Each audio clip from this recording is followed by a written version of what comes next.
I'm Maddie Kurth.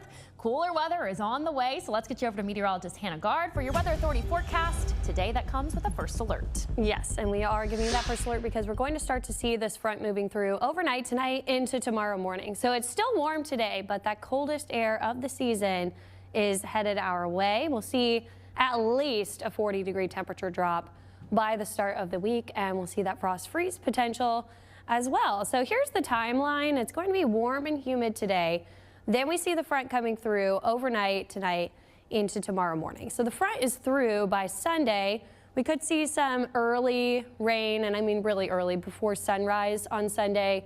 There could be a storm or two, but mainly for Sunday, you're going to notice the gusty winds behind that front.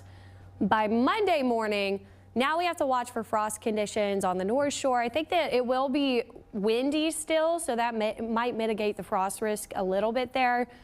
We could even get down to 32 in some areas. This is not a hard freeze, but this is something that your plants, you're going to want to protect those. Monday, chilly winds. We're going to stay in the 50s all day.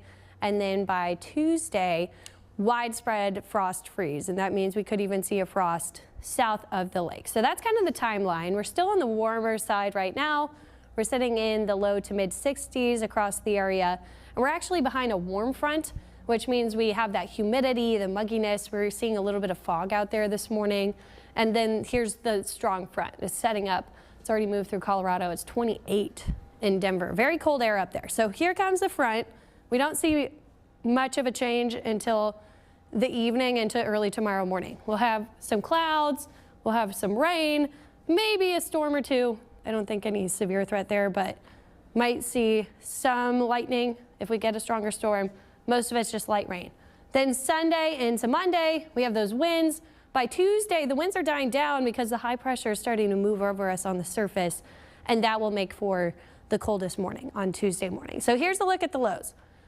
This model on Monday morning is getting close to freezing in some areas, so that's what I'm watching for, but I think 34 really is the bottom there for the North Shore and areas west of the lake. That's a widespread frost, but the winds, again, you kind of need a light wind to see that frost, especially on the ground. Elevated surfaces, sometimes it can get cooler faster, but I do think that we will see frost Monday morning in inland areas. South of the lake, no frost Monday. We'll be in the low 40s.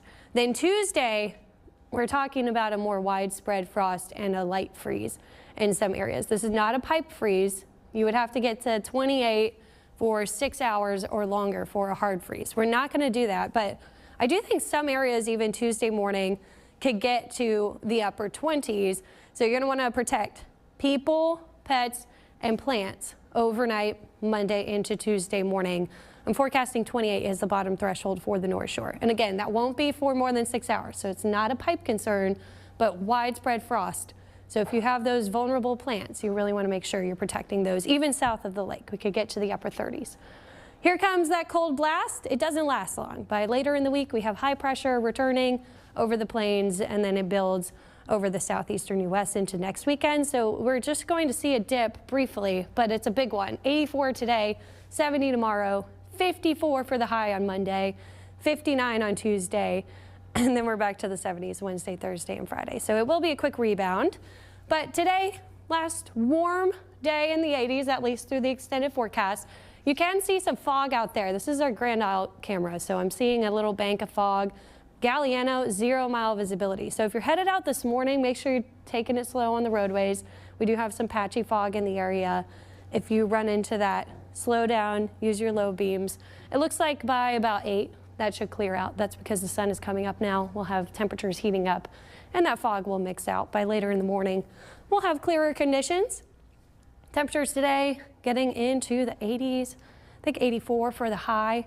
It's going to be warm and humid, and then dramatically different by the start of the week. Tomorrow's kind of a transition period. The front will be through. It'll be windy, Maddie, and the wind will feel cool, but it's not really cold until you step out the door Monday, and that's when you're going to be like, wow, is it winter now?